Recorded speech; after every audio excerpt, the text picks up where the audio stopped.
Senator, thanks for joining us. Happy Easter. Happy Easter to you, Jake. So you have said that there are no credible threats to the U.S., but U.S. counterterrorism officials are telling CNN that they believe there are additional plots underway in Europe. Do you expect more attacks or attempted attacks in Europe in the coming days? Well, we're being told there are no specific credible threats, and I have to believe the officials. And it would make sense that there are probably more plots being hatched in Europe as we speak. Europe obviously is in greater danger. They're in closer proximity to the Middle East. We're seeing this surge of refugees. We now know that a couple of those terrorists came into Europe with that refugee flow. So what we're unraveling, or what the officials in Europe are unraveling, are these cells and these plots. And unfortunately, this is exactly what Islamic terrorists are trying to sow. What you're seeing in Brussels today, the type of civil unrest. They're trying to destabilize different countries, and they're doing a pretty good job of it.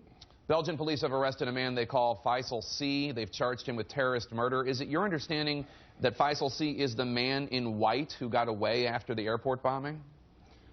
I have no more information than you have on that one.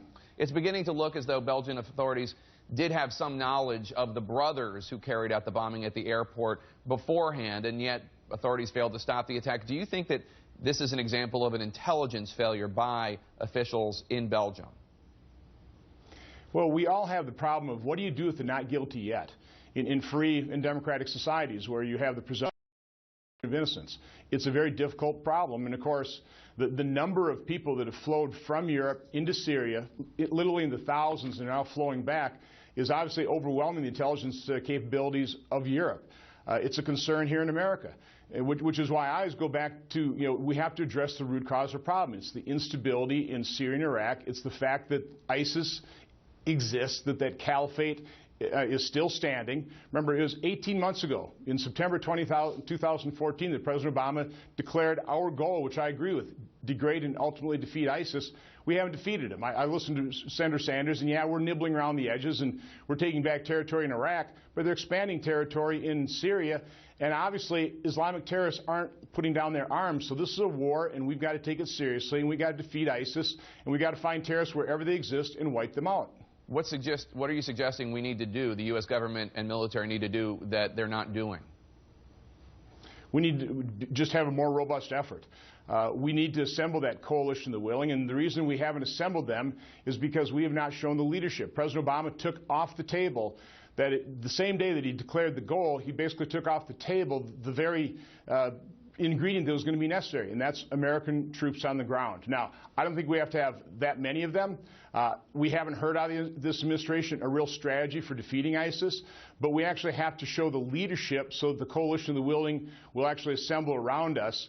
And let's face it, I think Europe is probably a little bit more primed to really join that coalition. This has got to be a long-term effort. I mean, the historic blunder of President Obama was leaving Iraq. After all the sacrifice, after the stabilization of the Iraq, we bugged out.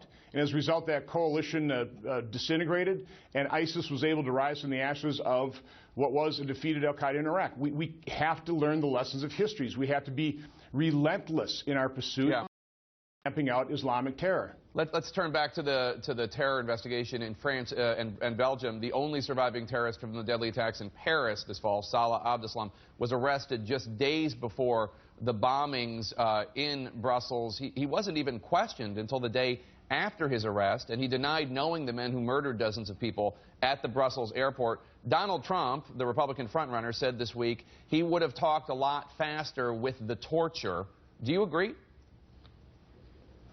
What we really need to do, and I've been down in Guantanamo Bay and I've talked to the people that do the interviews, and the way you actually gather intelligence that's effective is over a long period of time. And what this administration has done in their quest to close down Guantanamo Bay, we stopped capturing, detaining, and questioning Islamic terrorists. Now, we're doing some of that. We're starting to capture some of the Islamic terrorists, some of the ISIS operatives. Fortunately, we captured one that was a former Iraqi chemical weapons expert, and that individual apparently started singing like canary, so we're able to take out some of those installations. But we need a long-term facility for long-term detention, and that's really how you gather intelligence, is capturing people, detaining them, and interviewing them over a long period of time, finding discrepancies between themselves, between their own testimony and that of their fellow operatives. Let's talk about nuclear security. There's a report in a Belgian newspaper that a security guard at a nuclear plant there was murdered this week, and his access pass was stolen. Authorities discovered secret surveillance footage of a high-ranking Belgian nuclear official in the home of a man linked to the Paris attackers. Are you at all concerned that ISIS could infiltrate a nuclear plant in Europe, or is that just too far afield, do you think? No, I'm highly concerned about that, but not only in Europe. Look at the attack on the Metcalfe power station in California. We have not solved that. That's a very disconcerting chain of events here. So trust me, our critical infrastructure is a cyber attack, potential terrorist attack, and we are not taking this threat seriously enough. It's highly concerning. Senator Ron Johnson of Wisconsin, thank you so much, sir. Appreciate it. Hope you have a peaceful Easter. You too.